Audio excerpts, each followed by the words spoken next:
दोस्तों, जय हिंद, जय भारत। आप सभी का एक बार फिर से हमारे YouTube चैनल में हार्दिक स्वागत है। साथियों, आज हम बड़ी अपडेट से अवगत कराएंगे। आ गया केंद्र सरकार का फाइनल जवाब। जवानों जेसीओ की 13 मांगों पर क्या आया फाइनल जवाब। सारे इन सवालों के जवाब एक एक करके बताएंगे, ध्यान से सुनें। पहला है पूर्व सैनिकों को 15 लाख देने के मामले पर जवाब। दूसरा है फिटमेंट फैक्टर पर दिया करारा जवाब। जो फिटमेंट फैक्टर में अलग अलग है, भिन्न है, उस पर जवाब क्या दिया। अगला है इक्वल एमएसपी 15,500 पर एमओडी का जवाब, मिनिस्ट्री ऑफ डिफेंस का जवाब। और चौथा 75% पेंशन बढ़ाने पर जवाब, पढ़ें विधवाओं के लिए ही। और पांचवा प्रीमेच्योर 2014 के बाद 1 रैंक 1 पेंशन नहीं। तो एक एक करके हम आपको बताएंगे, तो कृपया इनको ध्यान से देखें। मैं एक एक लेटर दिखाऊंगा आपको और पढ़ के बताऊंगा। तो पहला है पूर्व सैनिक व उनके संगठनों द्वारा 1 रैंक 1 पेंशन के मुद्दे से संबंधित कई सवाल उठाए गए, तो जिस पर रक्षा मंत्रालय ने दिए जवाब। तो चलिए, क्या सवाल उठाए और क्या उनके जवाब मिले, उनका जवाब मिनिस्ट्री ऑफ डिफेंस ने क्या क्या दिया, तो एक एक करके आपको बताते हैं। पहला मुद्दा था, सवाल था कि रिटायर होने के बाद प्रीमेच्योर वालों को ओआरओपी का लाभ नहीं दिया जा रहा। तो जुलाई 2014 के बाद व्यक्तिगत अनुरोध पर सेवानिवृत्त होने वाले कर्मियों को, यानी कि जो कर्मी अपने प्रीमेच्योर लेता है, अपने खुद से लिख कर आता है, तो उनके व्यक्तिगत अनुरोध पर जो सेवानिवृत्त आते हैं, उन कर्मियों को ओआरओपी का लाभ नहीं दिया गया है। तो इस पर सरकार का जवाब आया कि क्या प्रीमेच्योर को ओआरओपी में शामिल करना चाहिए या नहीं। तो सरकार के निर्देश के अनुसार केवल नियमित सेवा के तहत सेवानिवृत्त सैनिकों को दिया जाएगा इसका 1 रैंक 1 पेंशन का लाभ। और इसकी सुप्रीम कोर्ट ने भी इसी नीति को सही ठहराया है और सही माना है कि पूरी सर्विस करने वाले को ही 1 रैंक 1 पेंशन प्रीमेच्योर का 1 रैंक 1 पेंशन का पूरा लाभ दिया जाएगा। प्रीमेच्योर आने वालों को इस लाभ से वंचित कर दिया जाएगा या उनको यह लाभ नहीं दिया जाएगा, क्योंकि वो अपनी मर्जी से आए हैं, सरकार ने उन्हें नहीं निकाला है, अपनी मर्जी से सर्विस छोड़िए, तो उनको 1 रैंक 1 पेंशन का लाभ नहीं दिया जाएगा। अगला था फिटमेंट फैक्टर पर दिया करारा जवाब। तो इस पर क्या था कि उन्होंने कहा कि फिटमेंट फैक्टर बराबर होना चाहिए। तो जेसीओ का था ये 2.57। वहीं पर अफसरों का क्या दिया है, अधिकारियों को क्या दिया गया है, ऑफिसर्स को 2.81। तो ये काफ़ी फर्क कर दिया इनमें। तो इन्होंने कहा कि फिटमेंट फैक्टर जो है वो सर्विस के रैंक और जिम्मेदारी के हिसाब से होता है। सरकार ने एक तो फिटमेंट फैक्टर में असमानता।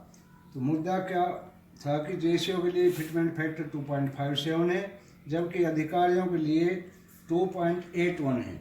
तो इसका क्या जवाब आया, इसका ये लेटर देखें। तो इन्होंने कहा, सरकार ने कहा कि 7वें वेतन आयोग में पदों की जवाबदेही और जिम्मेदारियों को ध्यान में रखते हुए विभिन्न स्तरों के लिए फिटमेंट फैक्टर निर्धारित किया गया है। उच्च पदों के लिए अधिक फिटमेंट फैक्टर निर्धारित किया गया है और हायर रैंक के लिए अधिक फिटमेंट फैक्टर है और लोअर रैंक के लिए कम फिटमेंट फैक्टर आधारित किया गया है। हालांकि दोस्तों, पेंशन पर सभी को फिटमेंट फैक्टर बराबर दिया गया है और पे मैट्रिक्स में अलग फिटमेंट फैक्टर का यूज किया गया है। यानी पेंशन पर सभी को 2.57 दिया गया है, लेकिन पे मैट्रिक्स में अवश्य भेदभाव किया गया है। उसके अंदर जेसीओआर्स को 2.57 और अधिकारियों को 2.81 दिया गया है। अगला है जेसीओ और जवानों अफसर को समान एमएसपी, जो इक्वल एमएसपी है, इस पे सवाल उठाए गए थे कि जेसीओ और अफसर्स को इक्वल मिलना चाहिए समान मिलना चाहिए, क्योंकि जवानों और जेसीओ का ये 5200 रुपये है और अफसर का 15,500 है। तो इस पे क्या जवाब आया?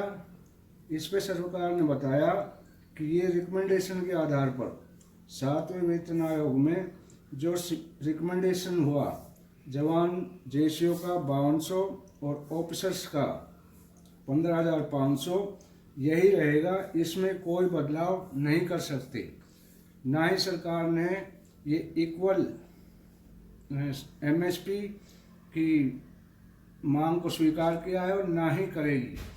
यह कोर्ट में भी केस है, जनवरी में इसकी सुनवाई होनी है। इस इक्वल एमएसपी पर एक बार हाई कोर्ट से, दिल्ली हाई कोर्ट से केस हार चुके हैं।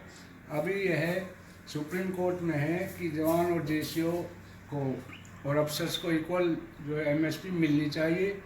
इसकी सुनवाई जनवरी में है। जब भी इस केस पे अपडेट आएगी, इसकी सुनवाई होगी, हम आपको इससे अवगत करा देंगे। अगला है सवाल था, मांग थी उनकी कि 1 रैंक 1 पेंशन 2 में अधिकारियों को अधिक लाभ मिला है, जवान और जेसीओ को नहीं मिला है, जबकि जेसीओ की तो माइनस में ही चली गई है। तो ये सवाल था। अब इसका क्या जवाब आया कि 1 रैंक 1 पेंशन की दरें न्यूनतम और अधिकतम पेंशन पर आधारित है, जो सभी रैंकों के लिए समान रूप से लागू होती हैं। ये आधारित है मिनिमम और मैक्सिमम पे पे। तो कम से कम जिसकी है और ज़्यादा से ज़्यादा उसके ऊपर ये डिपेंड है, आधारित है। तो उनकी पेंशन ज़्यादा थी, जिनकी सैलरी ज़्यादा थी उनकी पेंशन ज़्यादा थी, तो उन्हें ज़्यादा फ़ायदा मिला। और ओआरएस और जेसीओ की कम है तो उन्हें कम फ़ायदा मिला। ऐसा नहीं है कि अधिकारियों को 1 रैंक OROP 2 में अधिक फ़ायदा मिला हो। अगला है 75% पेंशन बढ़ाने पर जवाब मतलब क्या आया कि जो हमारी विधवा पेंशन है उसको 75% बढ़वाने के लिए इन्होंने मांग की थी। तो उसके ऊपर उन्होंने जवाब दिया कि विधवा पेंशन को 7 पे कमीशन में सबके सेवा पेंशन के बराबर करने की मांग की है। यानी विधवा पेंशन जो सेवा पेंशन है उसके बराबर करने की मांग की है। तो इसका जवाब आया कि वर्तमान में विधवा पेंशन 30% और 50% सामान्य और बढ़ी दर के आधार पर दी जाती है। यानी कि शुरू में 30% और फिर इसको 50%, जब 60 साल की एज हो जाती है तो इसको 60% कर दिया जाता है। तो सरकार ने अब इस प्रस्ताव को भी अस्वीकार कर दिया है, यानी कि मानी नहीं ये बात कि अभी तक ये मामला ऐसे ही है, एज इट इज है, और ये जो रूल बन गए हैं वही चलेंगे। इससे आगे विकलांगता पेंशन का अगला मुद्दा था कि जवानों और अधिकारियों में विकलांगता पेंशन में भी भेदभाव है, जबकि ऐसा नहीं होना चाहिए। ये तो कम से कम समान होनी चाहिए। तो जवानों और अफसर्स की विकलांगता पेंशन बराबर की जाए। तो इस पे जवाब क्या आया, ये देखिए। जवाब आया कि विकलांगता पेंशन की गणना सभी की समान नीति के तहत की जाती है। यानी कि कुछ रूल्स व रेगुलेशन हैं, उन्हीं के आधार पर विकलांगता पेंशन फिक्स की जाती है, निर्धारित की जाती है। तो अधिकारियों की क्यों बढ़ी है और जेसीओ जवानों की क्यों कम है, उनमें अंतर क्यों है, तो ये रूल के अंतर्गत है। जेसीओ जवानों की कम है और अधिकारियों की ज़्यादा है, ये रूल के अंतर्गत है, इसको हम नहीं छेड़ सकते। अगला है कि 1965 और 1971 वार के जो सेवक है और जिनकी सर्विस 15 साल से कम है, उनको 15 साल से कम सर्विस करने वाले व युद्ध में भाग लेने वाले कर्मियों की सेवा पेंशन की जानी चाहिए। यानी कि उन्हें पेंशन नहीं दी जा रही है, तो उनका नियम ये है, जवाब ये आया कि पेंशन प्राप्त करने की न्यूनतम सेवा अवधि 15 वर्ष है, और ये जेसीओ जवानों के लिए और अधिकारी के लिए 20 वर्ष की है। ये अनिवार्य है, इसमें छूट का कोई प्रावधान नहीं है। यानी अफसर जेसीओ और जवान 15 साल से यदि कम सर्विस करते हैं तो वो पेंशन लेने के अधिकारी नहीं है, उनको पेंशन नहीं मिलेगी। और वहीं पर अधिकारी की सर्विस 20 साल होनी चाहिए, तो न्यूनतम जेसीओ जवानों के लिए 15 साल और अधिकारी के लिए 20 साल। इससे यदि कम है तो उनको पेंशन नहीं दी जाएगी।